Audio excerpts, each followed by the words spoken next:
Hello, guys. I am Andro. Today, I am going to tell you Yasser's story, so let's get started. I tell you Yasser's story. Yasser says in 2011, I was 22 years old. My life is simple, boring, traditional, nothing new in it. And I hadn't graduated from university and I was kind of unemployed. I didn't have a job, but I didn't stay in any job long. Any job I did, I was quickly fired from it, of course, because I am nervous and my behavior is very bad. I am not a good person. I admit that I am not good. And even my father himself says my father threw me out of the house more than once. And he always shouts at me, always calling me you unemployed, you loser, you are a womanizer, and other insults that I can't say. So he says, Yasser, you want the truth? And my father is right. I was an animal.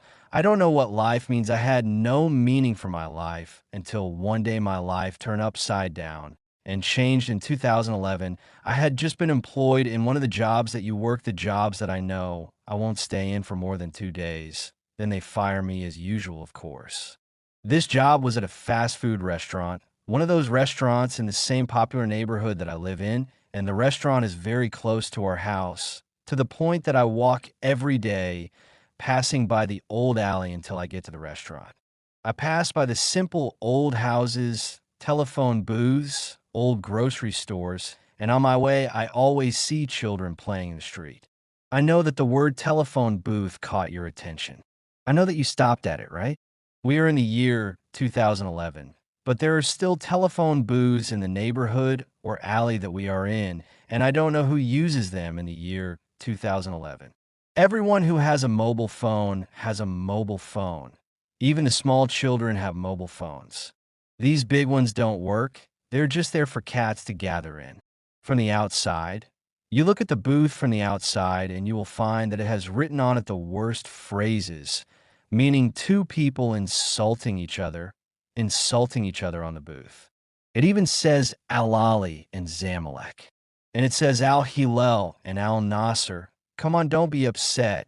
And Al-Arabi and Al-Qadisiyah. Enough. We won't tell a story like that. In other words, this cabin is visual pollution, full of insults and very old curses. In general, he says, I didn't care about the cabin, and I got used to its appearance to the point that I sometimes pass by it without seeing it.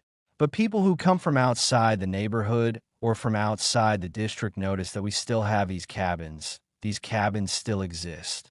He remembers us in it and says, this cabin, yes, you make it your place. Anyway, this is not our topic. Yasser says, one day at 3 in the morning, I finished my work at the restaurant and I was going back home. I was tired and wanted to go back home, but I wanted to sleep. It was the beginning of winter, the weather was cold, and that day it rained heavily. The neighborhood was quiet. There was no one there. Everyone was sitting in their homes. Even the street cats disappeared from the rain. Everyone was asleep that day. All you could hear was the sound of the rain. It was dark, and you could barely see a light from afar. Approximately every 10 buildings you see lighting like this from far away. He says, and while I was returning, I was covering my face from the rain. Every now and then, I would raise my head to look at the road, and then go back again to look at my feet and protect my face from the rain. One time, I raised my head to see the road, and my eyes fell on an old telephone booth. He says, I was walking and thinking, I want to get home. When I saw the booth, I knew I was close to our house because it is the closest thing to the house. It became like a sign that showed me that I had almost reached home. He says, I passed the booth by a few meters and came back again, thinking about what I would do if I got back home. He says here, at that moment, after I passed the booth by a few meters, suddenly the phone rang in the booth. He says, I turned around and couldn't believe it. The booth was old and hadn't worked for years. How could the phone be ringing inside an old booth? She says, the sound was loud with the quiet that was in the neighborhood or alley. The sound of the telephone booth was loud and annoying.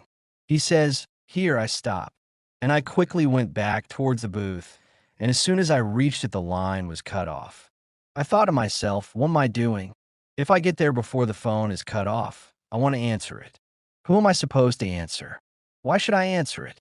He said, when the phone stopped ringing, it didn't ring again. I felt relieved. I don't know why. I don't know why I felt relieved. Maybe because I didn't think about the subject too much. But I kept looking at the phone booth, and I couldn't believe it. I couldn't believe that the phone inside it rang. He said, after 10 seconds, the phone rang again. He said, quickly, I opened the booth door and answered the phone. I said to myself, okay, why did I answer? Maybe you call it curiosity. Yasser said, if any of you were in my place, he would have answered the phone. And there was something inside me, a curiosity inside me. This curiosity was telling me, who would call the phone booth at this time? A random public phone in a neighborhood or district. Who would call me? How would they call me in the first place? He says I answered right away and said hello with confidence. I said, who is with me? Yes, who is with me? He says on the other side. There was a crackling sound on the phone, and someone was breathing. I was listening to someone breathing. So I started thinking, who is this person? And I went back again and said, hello, hello, who is with me? But there was no sound, no one answered me. So I immediately put the receiver back in its place and hung up, Yasser says. He didn't lie to you, I was nervous, but now I calmed down and relaxed a bit. I answered the phone, and that's it. I satisfied my curiosity. So I got out of the phone booth and got to our house and put my head down and slept. He says the next day, I woke up and went to work as usual. I mean, as you know, fast food restaurants are always very busy. So that day, I was busy to the point that I completely forgot about the phone booth. It went off my mind. I forgot it. You know, a person is busy all day. Sometimes he doesn't remember what happened to him yesterday, but after I finished my work and on my way back home, I passed by the phone booth here. My heart started beating to the point that I felt my heart. I felt its beats. I was about to pass by the phone booth, scared. Is it going to ring again? Will the same thing happen to me as yesterday? Okay, if it rings, no. It won't ring. It's impossible for it to ring. I don't even remember if it rang yesterday or not. Who among the residents of the buildings around this booth is playing this prank on me? Is someone playing with me? Of course, he was watching me. Yesterday, I passed by the booth, and when I passed by, he called me. Maybe he fixed it, got a wire, did something to it that made it ring. These were all the thoughts that were going through my head. And indeed, after I passed the booth for a few steps, the phone rang again. So I said, this is definitely a prank, 100% a prank. And this funny guy, if I catch him, woe betide me, ILL kill him. So I immediately picked up the phone and answered angrily. I said, hello, yes, who's on the line for the second time? There was no sound, it was just a voice says, here, I got angry here, that's it. I said, listen, you insulted me. Insult me, a very strong insult. It's just a matter of time, and believe me, I will catch you. I will bring you back from your slander. He says, here, right away. I heard a voice answer me. It was a girl's voice. She said to me, hello, good evening, how are you? He says, here, I've calmed down. I was angry. No one is answering me. Now, is anyone answering? Fod's nerves are a little bit. He says, I'm here. I answered and came to him. I said, good evening. Who is with me? Who are you? The girl asked me happily. She said, what is your name? I answered her. I told her, I'm Yasser. Who are you? So she immediately said, I'm sorry for the call yesterday. The prison or the service here is tired, and I couldn't hear you properly, and you couldn't hear me properly, so forgive me. It's not from me. Yasser says, I answered her. I told her, it's okay. After that, he kept quiet. I was waiting for her to explain to me what is going on here. Why is all this happening? He says, we both kept quiet for a few seconds. Then she replied and said to herself, I was bored, and you told me your name is Yasser, right? My name is Sarah. I am very happy that I am talking to you. He said she said it while she was happy and pleased. And when I heard a clicking sound while he was on the phone, why are the voices in the background of her voice saying, I answered her. I said to her, "Hello, Sarah. I have just one question. Why are you calling a public phone? Why are you calling the phone booth, Sarah?" Replied something that is normal to her. She said, I don't know who I was calling. And I found on the phone that we have a button called the emergency button.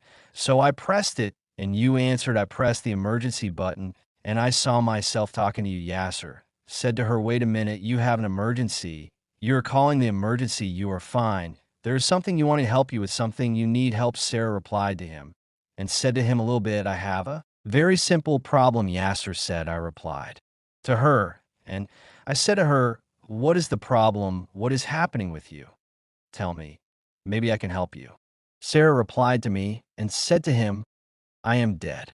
Yasser say, I'm telling him, it is impossible that the girl is talking with all this seriousness. She's talking for real. So I said, come on, let's continue with her.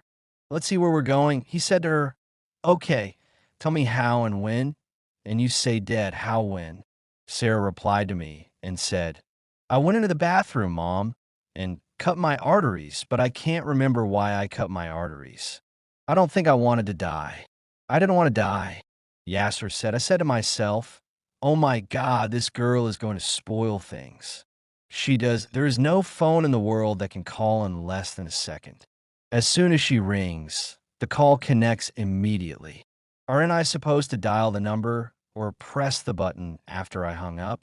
And for him to pick up the line, it takes seconds. He said, I hung up right away. It rang. He continued his words and said, Honey picked up the phone again, but this time I was scared. Honey Sarah answered me angrily. She said to me, no. How did you leave? Who gave you permission to leave? Who gave you permission to hang up? He said, I answered her and asked her, why? Who are you? Who are you? Why don't you give me permission? He said, she answered me and told me, because you are the only one who can help me, and I will help you. He said, I answered her angrily. I said to her, what can I get from a girl who says she is dead? Other than me spending 2 years in a mental hospital, I will enter the Al Mayan hospital because of you. Sarah said. Hani calmed down and said, I could deliver a message to you from the world I live in. How will that benefit you? I have a message from the world I live in. Give it to you. Do you want to hear this message from the 2 young men who ran into your car and left them and they died? I forgot, and I don't like to remind you. Yasser says, Hani, I couldn't even swallow my saliva. My throat was completely dry, and even though it was cold that night, I felt hot. I felt a heat knot. It was so natural that I started sweating, and fear was all down my stomach saying, I don't know what I started saying, or I don't know what to say. I killed no. Who are you? Who is with me? No, seriously, who are you? What do you want? He said here. She replied to me very coldly. She said to me, don't be afraid. What is wrong with you? Scared? We are dead. You know, we know everything. And the guys you push with your car, we miss them, Mom. And they want you to know something. They want to get something to you. Yasser said here, I exploded. I was so angry. I told her you are Sarah, and I don't even know what your name is. Believe me, look, I will find out who you are. I will find you. And believe me, I will kill you, Sarah replied, and said, I am already dead. How are you going to kill me? You want to kill me like you killed the 2 who are with me. Come on, come kill me. My full name is Sarah Muhammad Salem. Look for me. And you are welcome. Come here, he said here. I immediately hung up, and the phone rang again. I ran, trembling to the house, and I heard the sound of the phone ringing, saying I was forced to take a breath and remember the name Muhammad Salem, who is close to him. His name is Muhammad Salem, but I will find her. I will find her even if this is the last thing I do in my life. He says, I went back home. I entered the house and they were there. I pulled them all aside and entered. My mother was praying for her and called me, and I ignored her, and my father was shouting at me, saying, come with me. Let's go to the mosque to pray for. And they ignored him, and my sister came out of her room, wanted to see what was happening, what this farce is that is happening in the house. He says, I ignored them all and entered my room. I don't want to see anyone. He says, I reached the room. I entered the room, and here was the disaster. He says, as soon as I entered the room, my phone rang. In the contact box, it says first caller or unknown number. He says, here I sweated a lot. I answered the phone and put on my ear, or was this Sarah's voice? She was finishing her words. She finished what she was saying in the cabin. She said to me, "You know, and I went back to them and made them bleed until they died. They don't blame you. They knew that you were scared at the time and that you still think about them and are sad when they hear news." Yasser says, "Here, you just wanted to turn off the phone and go under the covers. And if I go inside until the next day, and when I sit down, I find that all of this is a dream. With this feeling that comes over me, I become curious." I said, "What if the matter is real? If the matter is true, if this was a call from the other world?" But I did not tell anyone about the accident that I caused. No one on planet Earth knows that I caused an accident. I did not tell anyone at all. Okay, maybe this cabin of the phone down there, is the link between us and the other world. He says, "Here." I replied to Sarah, and I was really nervous. I said to her, "Where are you? How can I see you? I want to meet with you. I will see your face." Sarah replied to me and said to him, "Yasser, you will not like the place I am in. The place is very cold and dark. I have not yet been buried." He said to her, "What? You mean where are you?" She told him, "I'm in the morgue now." "Didn't I tell you the place is cold?" "I mean, where would I be? In the morgue?" He said, "My blood is dried up. I don't know what to do." I replied to her and said, "Okay, in the morgue. That means in the hospital. Which hospital are you in?" She said, "I'm in the same hospital as the two guys you supported and killed." "Didn't I tell you they're with me?" He said, "Here I felt a headache." He started to talk about this girl. She wanted to take revenge on me. He said, "Here I got even more scared and hung up the phone, but it kept ringing and ringing and ringing." He said, "I put the phone under the pillows. I brought all the pillows I have in the room and put them on top of the phone." He said, "That's it. I didn't get up. I doubt that the matter is serious, especially when I took the phone. My phone is one of the old phones that have batteries. I opened the cover and removed the battery, but the phone kept ringing." He said, "That's it. I didn't get up. I doubt that the matter is real because what is happening is not normal." He said, "I put the phone back under the pillows and covered them with a blanket. Because of the many, I was exhausted and slept, and it was the worst sleep I had since the day of the accident, the run-over accident that I had done. It was almost the same sleep. I haven't slept properly since that day. I didn't know where my conscience was that day. It was late, and I was sending messages from my phone while I was driving the car. I raised my head to see the road. I didn't see anything but two people in front of me. They flew into the air. I ran over them, and I didn't know. It was late, and the road was empty. It said, 'I'm here.' I was very scared. Between my conscience telling me to go back to them and my fear telling me to run away, unfortunately, my fear won, and I left them. I didn't know about them. Since that day, and since this accident happened, about 6 months ago, I can't stop because of the gluttony, and I don't go out of the neighborhood I'm in. Out of fear, the car stopped and I didn't move it. I want to work on foot and went back. I didn't want to drive the car. But why? After 6 months, this ghost, or this jinn, or I don't know who is, appears to me. Originally, he says that after the phone call, I remained half asleep and awake until about noon. And when I woke up, the first thing I did was go to the phone, but it didn't ring. The last thing I want in my life now is the phone. I don't want it today. I have something important that I need to know." He says, "I went to the place where I park my car. I haven't seen it since the day of the accident. When I got to it, I found traces of blood on it. So I cleaned the blood off it and got into the car after 6 months and drove it. All the way, I kept thinking about Sarah. Who is this Sarah? Until I reached the place where I had the accident. I went there. Maybe I would find answers. Maybe I would find something that would lead me to Sarah." He says, "My car stopped on the sidewalk, and at that time it was afternoon. I wish I could walk on that street. I walked on the sidewalk, and while I was walking, I found a kiosk selling cigarettes, water, and some sweets from the small kiosks. An old man worked inside the kiosk. I was happy for him and said, 'May God make him turn out to be a good man.' His intentions reached the kiosk. I greeted this big man and pretended to buy some cigarettes from him. I opened a topic with him and asked him. I said to him, Uncle, there was an accident here on this road. He said to me, No, God forbid. What do you mean by an accident? He said, He looked like a good man and he quickly gets better. I said to him, Uncle, I am a man of light. I see things that no one else sees. I dream of real things. I dreamt of a run-over accident. A man was run over here on this street about 4 or 5 months ago. Yasser said, I tried to remind him of the accident. I tried as much as possible to get as close to the time and date as possible. I don't want to give 100% truth. The man quickly responded to me and said, Yes, you mentioned exactly 6 months ago. 2 young men died here, not one. You say one, but two. A few kilometers before this kiosk. They say that a vile young man ran them over and ran away. God is sufficient for us, and He is the best disposer of affairs. He was definitely on drugs. These are the drug addicts. Glory be to God. Certainly, the Lord of Al-Alamin wants to reveal something to you. You're really Nurani. Yasser said. I replied to him, Yes, that's right. I am Nurani. Okay, Uncle, do you know which hospital they took them to? He said to me, I know them. They took them to the General Hospital. Do you know the way?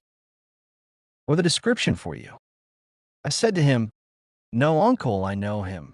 He doesn't know the General Hospital. We all know him. Thank you, and may God bless you. So he said to me, Come on, what's your name? Do you know the 2 guys? Seriously, he's a dream. So I greeted him, ignored him, and walked. I got away from this man before he could memorize my features. I got in my car and went straight to the General Hospital. On my way to the General Hospital, in cars, my phone rang, and they were showing us an unknown number. I confirmed that it was Sarah, as if she was waiting for you to arrive. He said, I have arrived at the General Hospital, and it is one of the oldest hospitals here. You look old and scary. No one wants to finish. No one started to get treatment there. I went straight to the place where the morgue is located, the floor below, like they call the basement. Or the basement. This floor was dark and looked very scary. I was dying of fear, and the phone was ringing and wouldn't stop. The phone was everywhere. I said to myself, if there are dead people, He will wake them up. I was walking in this scary corridor, and the phone was ringing. I didn't know what to do until I reached the end of the corridor. I found an iron door that looked like a disgrace. There was a sign on it in red that said, Mortuary. I looked around for the guard or anyone who spoke. I called out and shouted, Is there anyone here? But no one answered me. The phone didn't want to stop. It was okay. I left in the car and went down. He said here. I couldn't. I answered right away. I said, Yes. And indeed, it was Sarah. She said to me, I'm looking for the guard. He said, I answered her. I said to her, Yes, I am looking for the guard. Do you want to see me? Come on, let's finish the matter here. Sarah laughed and said, No, I will open the door for you. Say here. My heart sank and my stomach hurt. Is this really true? No, I'm not ready for this. I don't want to see this. What am I doing here? My son, this is where I originally said it. I turned around and wanted to walk. I'll walk. In a moment, I heard the sound of the door opening. As soon as I turned around, I found the door slightly open. The iron door I was in front of was in a fog coming out of the door and inside. The light was a little blue. I took a breath, encouraged myself, and took 2 steps toward the door. I was reciting all the verses I had memorized. I arrived at the door, opened it, and entered. To be honest, I didn't enter. I didn't see anything strange. The blue color wasn't strong. Cupboards or numbered boxes. Yes, this place, I know it. This is the place where the dead are put. These are the morgues. Sarah didn't lie. The place is really cold. Tell me, I was scared and cold, and I heard the sound of the refrigerators. Okay, there's no one here. Who opened the door? Could it be Sarah? Okay, where is she? If she opened the door, where is she? You know how I went. I was looking for her since I entered. She is ruined, ruined. He says I opened the first drawer or the first fridge and found a charred body with no features. Here I got scared and closed it immediately. I opened another one randomly, but it wasn't a complete body. It was a body's remains. He says here I left the fridge and went immediately and vomited. My heart started beating after I returned a second time. I opened a third one and found a man with bruises on him. There were traces of wounds and bruises on him. It looked like he was sleeping. When I looked towards his legs, there was a paper with his name written on it. His name was Ahmed Muhammad Salem. I said, "What?" I went immediately to the second one next to it. I pulled it and found another man who looked like her. He looked a lot like her. On him was written Abdullah Muhammad Salem, Muhammad Salem. This isn't Sarah's name. Her name isn't Sarah Muhammad Salem. Here I heard a voice behind me. I recognized this voice as Sarah's voice. She said to me, "Yes, these are my brothers. You ran over my brothers and killed them. I miss them."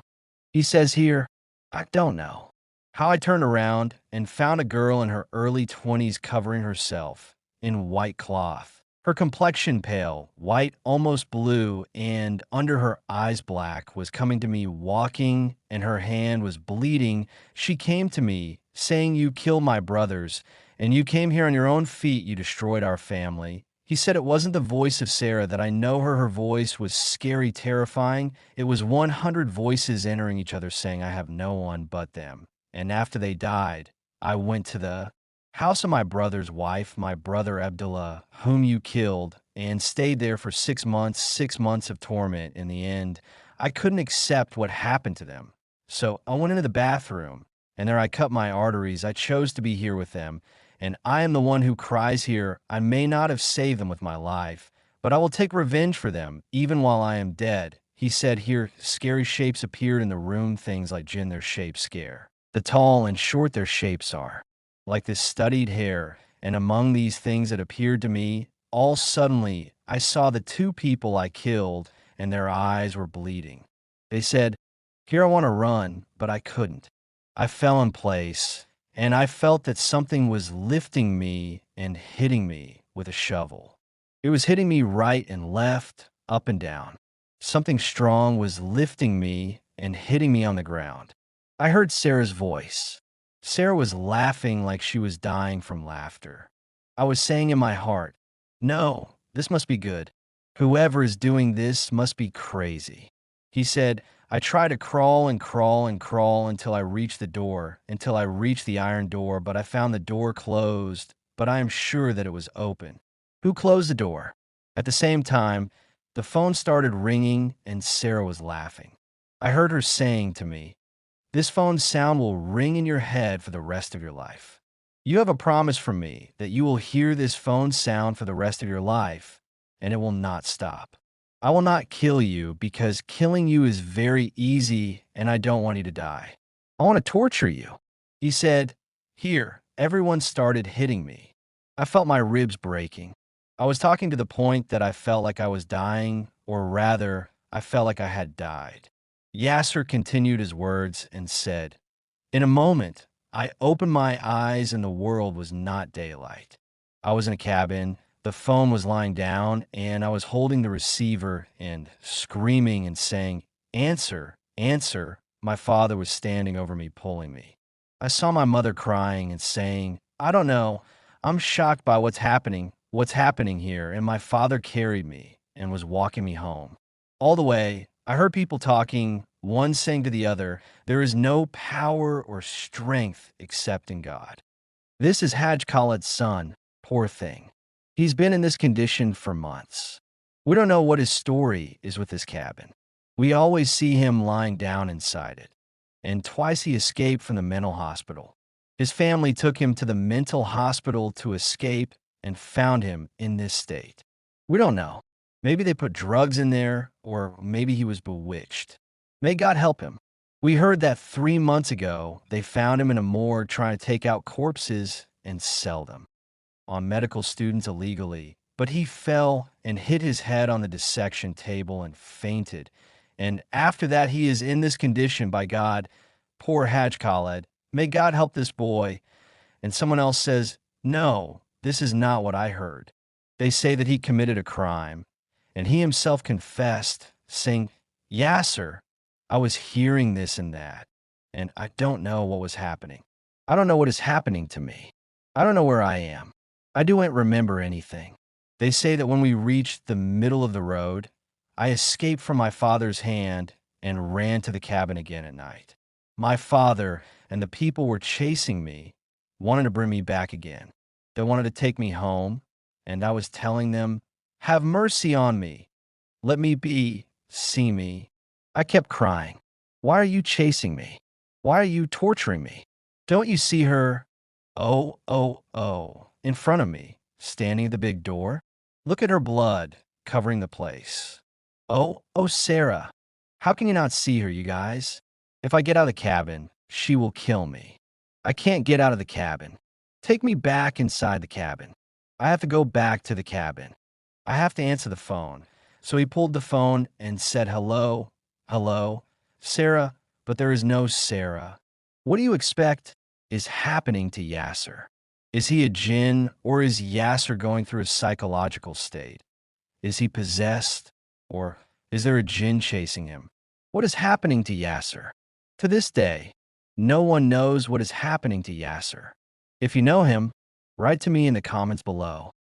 Thank God we go scared. I got scared. I came out scared. Oh, virus scary. Okay, that's it. We closed. We've reached the end of our story. I hope I got it to you in a way you liked. If this is your first time watching, don't forget to subscribe to the channel. If you're my old friends, don't forget to like and activate the notification bell.